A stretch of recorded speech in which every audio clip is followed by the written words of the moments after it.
जब कन्या का जन्म होता है घर में, कन्या थोड़ी बड़ी हुई, कन्या से पूछो, फिर कम हो गया आपसे, आप क्या हो रहा है? इसमें अचानक से आवाज आता है, बंद हो जाता है। राधे, हाँ राधे, ठीक है। घर में कन्या का जन्म हुआ, कन्या से पूछिए बेटा तुम्हारा घर कौन सा है? थोड़ी बड़ी हुई तो क्या कहेगी, ये मेरा घर है, ये मेरे पिताजी हैं, पिताजी की गाड़ी है। वही कन्या जब बड़ी हुई, 20 वर्ष की हुई, कन्या का ब्याह हो गया। अब उसी कन्या से पूछो बेटा घर कौन सा है, तो तुरंत तो नहीं, सब कुछ बदला धीरे से। उसी कन्या से पूछो तो ये क्या कहेगी, ये मेरा घर है। पति के घर को कहेगी ये मेरा घर है, ये मेरे पति की गाड़ी है, और ये सब मेरा ही है। कभी मायके जाना पड़ गया, किसी कारण से जाएगी 2-4 दिन के लिए, मैया रोकेगी तो बोले नहीं बच्चे की पढ़ाई डिस्टर्ब हो रही है। फिर कल सब कुछ वही था, लेकिन आज होगा मायका, और वहां से प्रेम छूट करके वास्तविक प्रेम कहां से हो गया, अपने ससुराल से। वैसा ही जब परमात्मा के प्रति हमारा प्रेम सच्चा हो जाएगा, सच्चा प्रेम भगवान को ही हम मान लेंगे कि ये हमारे जो है भगवान ही परम पति है। किसी सच्चे सदगुरु का आश्रय मिल जाए और वो ज्ञान करा दे कि आपके परम पति जो है यही है। जब ब्याह होता है तो मंगलसूत्र पहनाया जाता है कन्या को, मंगलसूत्र पति के द्वारा, और उसको बता दिया जाता है आज के बाद पति मतलब तुम्हारे स्वामी ये है। राधे।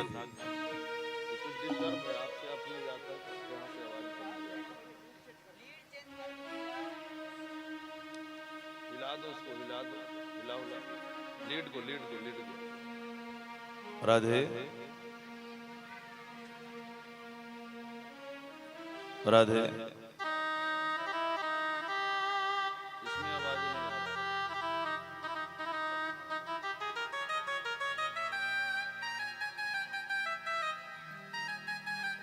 तो जब ब्याह होता है कन्या को मंगलसूत्र पहना करके बता दिया जाता है कि आपके पति है, स्वामी है। तो जब किसी गुरु दीक्षा लेते हैं तो गुरु के द्वारा भी एक मंगलसूत्र पहनाया जाता है। कौन सा? तुलसी की कंठी। ये क्या होती है? मंगलसूत्र। और वो उनके द्वारा बताया जाता है कि आपके परम पति भगवान नारायण हैं, राम जी हैं, जो भी हैं, आज के बाद आपके स्वामी वही हैं।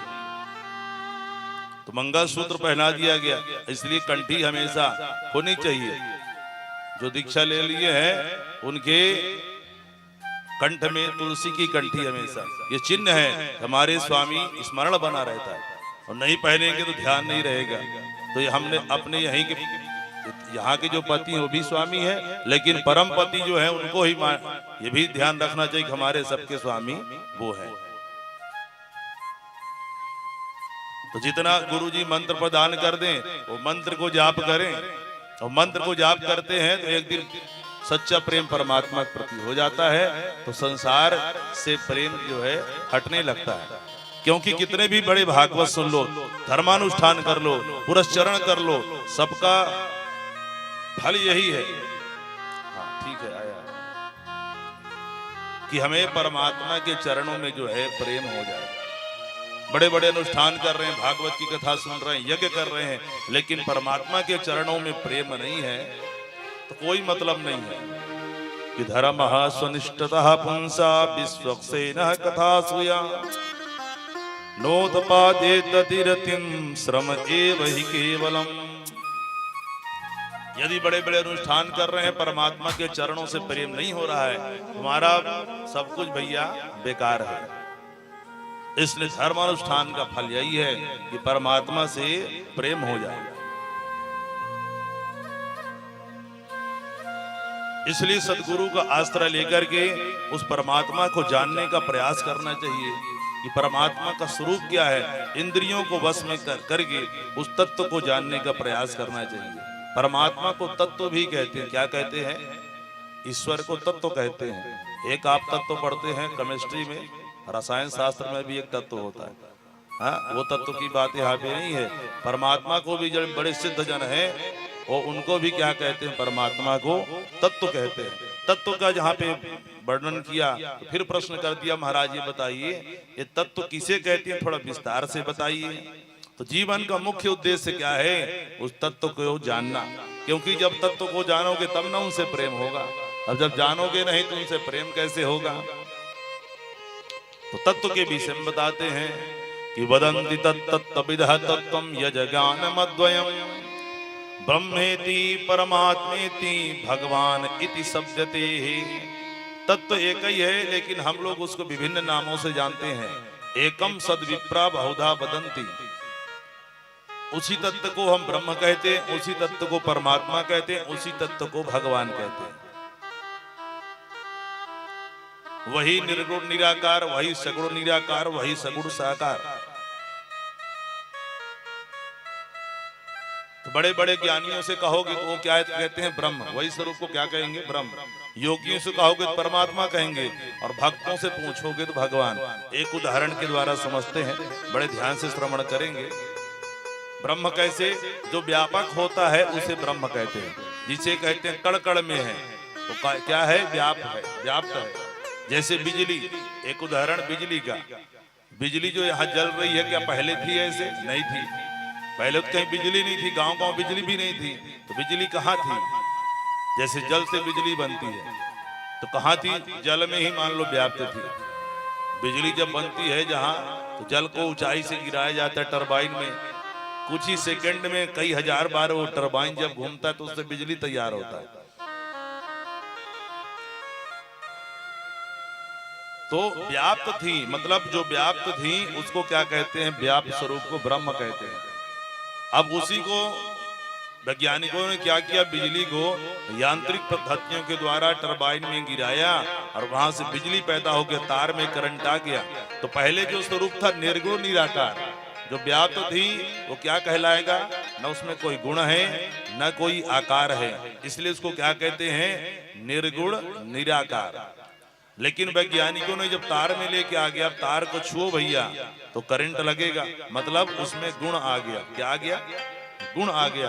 तो उसको क्या कहेंगे, सगुण और निराकार।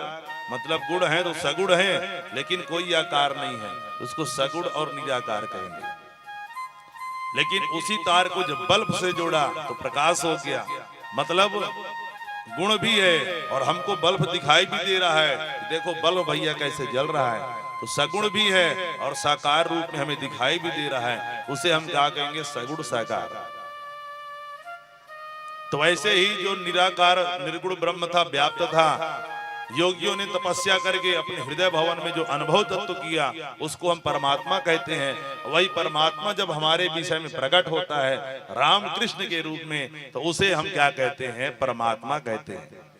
तो उस ब्रह्म को भैया, उस परमात्मा को हमारे सामने, तो उसे हम क्या कहते हैं, भगवान कहते हैं। जब हमारे सामने प्रकट होता है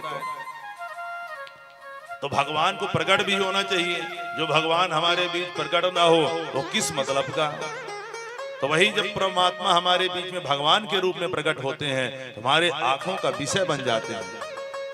किसेश महेश गणेश दिनेश सुरेश जाहि निरंतर ध्यावे, ताहि अहीर की छोहरिया छछिया भर छाछ पिनाच नचावे। शेष गणेश महेश दिनेश, जब वो परमात्मा हमारे बीच में प्रकट होता है तो गोपियां क्या कहती हैं, अरे कन्हैया थोड़ा ठुमका मार के नाच दो तो ताजो ताजो माखन खवाऊंगी। तो ताजो ताजो माखन खाने के लिए वो हमारे सामने ठुमक ठुमक के नाचता भी है और हमारे विषय आंखों का जो है विषय बन जाता है। तो यहाँ पे भगवान के अवतारों के विषय में चर्चा की गई है। 24 अवतार, 24 अवतारों के विषय में मुख्य तो भगवान के अवतार हैं राम और कृष्ण, बाकी कोई अंश अवतार है, कोई कला अवतार। अब रसिकों की अपनी उपासना है भैया, आपको भगवान का जो रूप अच्छा लगे उसी का भजन करो। किसी को राम कृष्ण अच्छे लगते हैं तो राम कृष्ण का भजन करो, राम जी अच्छे लगते हैं, राम जी का भजन करो। किसी को छैल छबीले कृष्ण कन्हैया अच्छे लगते हैं, उनका भजन करो। किसी को फक्कड़ भोले बाबा अच्छे लगते हैं, तो भोलेनाथ का भजन करो। जहां आपका प्रेम पुष्ट हो जाए उसी का भजन करो। एक ही आटे से भैया सब बना, आटा एक ही होता है ना, उसे क्या क्या बनाते हैं, उसी आटे से रोटी बन जाती है। किसी को रोटी अच्छा लगता है, रोटी पाओ। किसी को पराठा अच्छा लगता है, पराठा बन जाता है। उसी आटे से पूड़ी भी निकल जाती है। तो अपना अपना स्वाद है भैया, जिसको जो पाना है। वैसे ही परमात्मा के अनेक नाम है, अनेक रूप हैं। जो स्वरूप आपको अच्छा लगे उसी को जो अपनी उपासना के साथ जो है भजना चाहिए। लेकिन परमात्मा तो भैया सर्वत्र है। जहां भक्त की यहाँ भगवान वहां। प्रहलाद जी ने कह दिया खंभे में भगवान, तो खंभे से भगवान प्रकट हो गए। हरि व्यापक सर्वत्र समाना, हरि व्यापक सर्वत्र समाना। प्रेम ते प्रगट होई मैं जाना, प्रेम ते प्रकट होई मैं जाना।